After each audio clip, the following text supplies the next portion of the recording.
আমাদের জীবনে না চাইতেও এমন মানুষ আসে যাকে একটা সময় আমরা বলে যেতে চাই। জীবনে এমন ঘটনা ঘটে যা আমাদের ভেতর থেকে ক্রমাগত পোড়ায়। আপনি কি এমন কোনো ব্যক্তি বা ঘটনার চেষ্টা করে বলতে পারছেন না? কি করবেন? আসলে কোনো মানুষ বা ঘটনাকে মস্তিষ্ক থেকে পুরোপুরি মুছে ফেলা খুবই কঠিন একটা অসাধ্য কাজ। কেননা আমাদের মস্তিষ্ক স্মৃতি ধরে রাখে, তবে স্মৃতির প্রভাব কমানো, মনোযোগ অন্যদিকে সরানো এবং আবেগের তীব্রতা হ্রাস করা সম্ভব।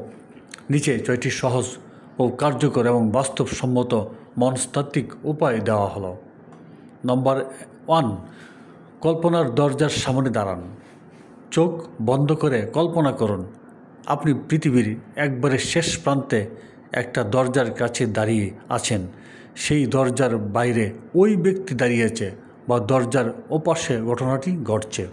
আপনি এবার কল্পনায় ওই দরজা বন্ধ করে দিন ও নিজের পৃথিবীতে মনোনিবেশ করুন। এই কৌশল আপনার মস্তিষ্কে এই বার্তা দেয় যে আপনার বর্তমান পৃথিবীতে ওই ব্যক্তি বা ঘটনাটি আর গুরুত্বপূর্ণ নয়, ফলে মস্তিষ্ক ওই স্মৃতি ধরে রাখার উপর গুরুত্ব দেয় না। আপনিও তাই ওই ব্যক্তি বা ঘটনা ধীরে ধীরে বলতে শুরু করুন। নাম্বার 2, স্মৃতিচিহ্ন মুছে ফেলুন। ওই ব্যক্তি বা ঘটনার সাথে যুক্ত জিনিস যেমন ছবি, ভিডিও, টেক্সট বা গান সব ডিলিট করে দিন। সামাজিক মাধ্যমে ভুলেও তাকে নক করবেন না। ওই ব্যক্তির কোনো কিছুই যেন আপনার চোখের সামনে না পড়ে সেই ব্যবস্থা করুন। ওই ব্যক্তির সঙ্গে যেখানে ঘুরতে গেছেন আপাতত সেসব জায়গায় যাওয়ার দরকার নেই। সাময়িক বিরতি নিন, পরে সেসব জায়গায় গিয়ে নতুন স্মৃতি তৈরি করুন যাতে ওই স্থানের পুরানো স্মৃতি চাপা পড়ে যায়। তার দেওয়া উপহার কাউকে দিয়ে দিন, দেখবেন এর ফলে তাকে 70% পর্যন্ত কম মনে পড়েছে। Number 3, journaling therapy. যে মানুষ বা ঘটনা থেকে আপনি মুক্তি পেতে চাইছেন তা একটা ডায়েরিতে গুছিয়ে বিস্তারিত লিখে ফেলুন। এতে আপনার মস্তিষ্ক থেকে ঘটনা বা স্মৃতিটি কাগজের পাতায় স্থানান্তরিত হলো। লেখার শেষে পৃষ্ঠাগুলো চিরে ডাস্টবিনে ফেলুন, আগুনে পুড়িয়ে ফেলুন বা টয়লেটে ফ্ল্যাশ করুন। এতে আপনি অনেকটাই হালকা হবেন। মন হালকা করতে বন্ধু, আপনজন বা পেশাদার কারোর সঙ্গে মন খুলে কথা বলতে পারেন। নম্বর 4, আপনি কখনো কোনো ঘটনা যতই জোর করে বলার চেষ্টা করবেন ততই বেশি করে আপনার মস্তিষ্কে ঘটনাটি উঠে আসবে। মস্তিষ্ক সেই স্মৃতি গুরুত্ব দিয়ে ধরে রাখবে। ওই ব্যক্তির সঙ্গে সম্পর্কের জন্য বা ঘটনার জন্য নিজেকে মোটেও দায়ী করবেন না।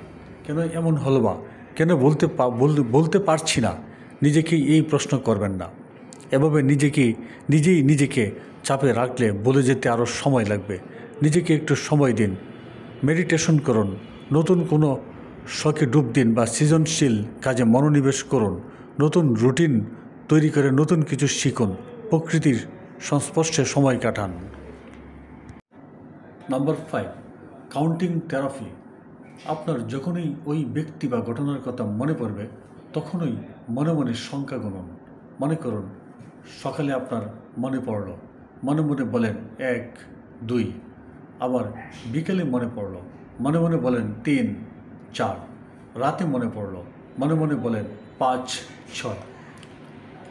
এভাবে ওই ব্যক্তি বা ঘটনাটি নয়, বরং শেষবার কত গুনেছিলেন সেটি মনে রাখার চেষ্টা করুন। তাহলে আপনার মস্তিষ্ক ব্যক্তি বা ঘটনাটিকে বোরিং হিসেবে ধরে নেবে আর সহজে মুছে ফেলার চেষ্টা করবে।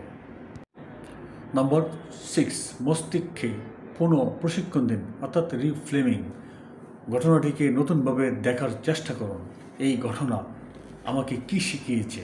এই ঘটনা কীভাবে আমাকে আরও ভালো মানুষ বানাতে ভূমিকা রাখতে পারে? এভাবেই দেখলে কষ্ট কমে। মনে রাখবেন, কেউ রাতারাতি কোনো কিছু বলে যায় না, বিশেষ করে যা কিছু আমাদের ভেতরে গভীর ক্ষত দাগ তৈরি করে। সেসব বলা সত্যিই কঠিন, তবে প্রতিদিন একটু একটু করে প্রভাব কমে যায়। একটা নির্দিষ্ট সময় পার করে বুঝবেন আর ব্যথা নেই। ওই ব্যক্তি বা ঘটনার কোনো নেতিবাচক প্রভাবই আপনার ভেতরে নেই, বরং সেটিকে আপনি এখন একটি নতুন দৃষ্টিভঙ্গিতে ইতিবাচকভাবেই দেখতে পারছেন।